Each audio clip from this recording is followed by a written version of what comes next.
Pada masa lalu, di sebuah desa di Jawa yang jauh dari pusat kota, penduduk hidup dalam ketimpangan yang mencolok. Ada rumah-rumah kayu reyot yang bersandar pada kehendak angin, dan ada pula bangunan batu yang megah, berdiri tenang di tengah sawah. Si kaya makin kaya, dan si miskin makin berpeluh untuk sekadar makan sehari. Lalu datang malam-malam aneh. Para pedagang kecil mengeluh kehilangan uang dari laci dagangannya. Petani yang menyimpan hasil panen dalam bentuk rupiah kertas mendapati kantongnya kosong tanpa jejak. Tak ada pintu yang terbuka, tak ada jendela yang pecah, hanya sepi, dingin, dan rasa aneh yang mengendap saat pagi datang. Desas-desus pun muncul. Orang-orang mulai membisikkan satu nama yang sama dengan nada takut. Tuyul. Konon ia makhluk kecil berkepala botak seperti bayi, bermata kosong, dan kaki mungil yang tak meninggalkan jejak. Tuyul tidak datang sendiri. Ia dipanggil, dipelihara, dan ia mencuri bukan untuk dirinya, melainkan untuk tuannya yang serakah. Di pojok desa, tinggal seorang dukun tua yang jarang keluar rumah. Mereka bilang, ia pernah memanggil roh bayi yang meninggal tanpa nama. Bayi yang tak sempat hidup, tapi diseret kembali oleh mantra-mantra gelap untuk menjalankan tugas. Sebagian bilang tuyul bukan roh, melainkan makhluk dari alam lain, dijinakan seperti hewan piaraan yang dayam-dayam memetik uang dari dompet orang lain. Saat keresahan menyebar, warga mulai tidur dengan uang diselipkan di dalam bantal atau disimpan di bawah sajadah. Tapi tetap saja, esok harinya, uang itu hilang, dan di sudut ruangan ada jejak kaki mungil yang basah, seperti milik seorang anak kecil yang tak pernah dilahirkan. Namanya Wiryo. Ia bukan orang jahat, tapi juga bukan orang baik. Ia hanya pria yang hidup di zaman yang salah, dengan dompet yang terlalu kosong. Di masa ketika tanah dijual murah kepada para tuan tanah dari kota dan harga gabah ditentukan oleh orang-orang yang tak pernah menginjak sawah. Wiryo merasa hidupnya dikutuk oleh sistem yang tak pernah memihak. Ia lelah bekerja dari pagi hingga malam, hanya untuk melihat uangnya lenyap, entah kemana. Lumbungnya tetap kosong, anak-anaknya tetap kurus, dan para saudagar kaya tetap tersenyum sinis dari beranda rumah mereka. Lalu ia mendengar cerita dari mulut seorang pedagang keliling, tentang seorang dukun yang bisa membantu. Bukan bantuan biasa, katanya. Ini bukan sedekah, bukan pinjaman, bukan kerja keras. Ini bantuan yang datang dari dunia lain. Bantuan yang kecil, botak, dan sangat cepat mengambil uang tanpa diketahui.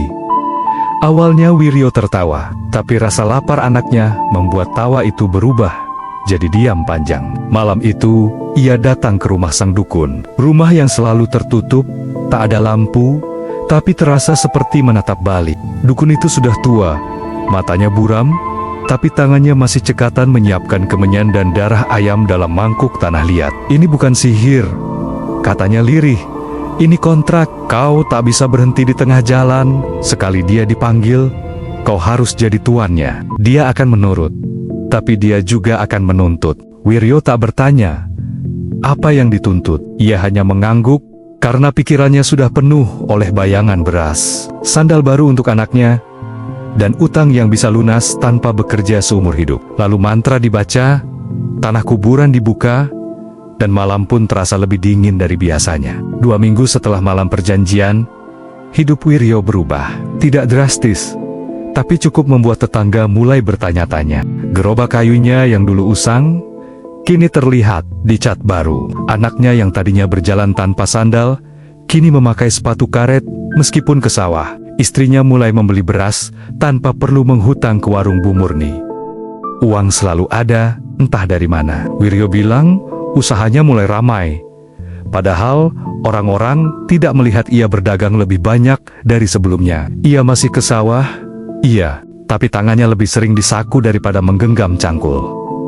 Warga mulai curiga, dan kecurigaan itu tumbuh subur di desa seperti ilalang yang tak bisa ditebas. Setiap kali ada uang hilang, nama Tuyul berbisik di antara jendela yang setengah terbuka. Mereka bilang Tuyul hanya mencuri dari orang yang menyimpan uang di rumah, bukan di bank. Karena Tuyul tidak bisa membaca kode keamanan atau menembus tembok beton. Tapi itu artinya, semakin banyak orang mulai menyembunyikan uangnya di tempo-tempo talazim, di dalam termos, di balik jam dinding, bahkan di sela daun pisang kering. Tuyul tak terlihat, tapi kehadirannya terasa.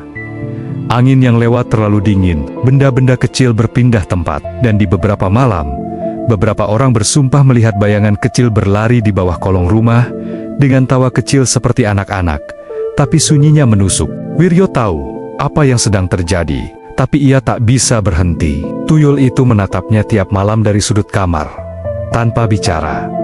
Hanya duduk, seperti menunggu perintah, dan semakin lama matanya makin terlihat lapar. Malam itu hujan turun deras, seperti langit ikut muak dengan apa yang terjadi di desa. Wiryo duduk sendirian di beranda rumahnya yang kini tampak lebih besar, lebih mewah, tapi juga lebih dingin dari sebelumnya. Di dalam rumah, istrinya tidur dengan gelisah, dan anak-anaknya bermimpi buruk hampir setiap malam. Tuyul itu kini tidak lagi hanya mencuri uang. Ia mulai bicara, bukan dengan suara, tapi dengan kehadiran. Pintu yang terbuka sendiri, piring yang pecah saat semua orang sedang duduk diam, bayangan di cermin yang tidak mencerminkan siapapun di dalam ruangan. Rumah itu perlahan menjadi sangkar, bukan tempat tinggal. Di desa, warga mulai marah. Mereka mendatangi rumah Wiryo dengan api di tangan dan kecurigaan yang tak bisa diredam. Mereka menuduh, memaki, dan ada yang berani menyebut namanya bersama nama Tuyul. Tanpa bisik-bisik lagi, "Uangmu bukan dari kerja." Kami tahu, Wiryo tak membela diri. Ia hanya menunduk, karena sebagian dirinya tahu mereka benar. Tapi ia juga tahu, jika ia mencoba menghentikan semuanya, maka sesuatu yang lebih buruk akan datang. Ia pergi ke dukun tua itu sekali lagi, berharap ada jalan keluar. Tapi dukun itu hanya tertawa pelan, suaranya seperti ranting patah. "Kau pikir kau yang memelihara dia?" "Bukan, dia yang memilihmu." Malam itu, rumah Wiryo kosong. Tidak ada api, tidak ada suara. Tapi warga bilang, mereka melihat sosok kecil berjalan keluar dari pintu belakang, membawa kantong kain kecil yang meneteskan darah. Dan sejak hari itu, kisah tentang Tuyul tidak pernah mati. Ia berpindah, mencari tuan baru, karena di setiap zaman akan selalu ada orang yang rela menjual tenangnya hidup demi uang yang datang tanpa kerja. Itulah asal-usul Tuyul, makhluk kecil dari dunia gelap yang muncul karena keputusasaan manusia. Bukan cerita hantu, tapi cerita tentang apa yang terjadi saat manusia merasa tak punya pilihan.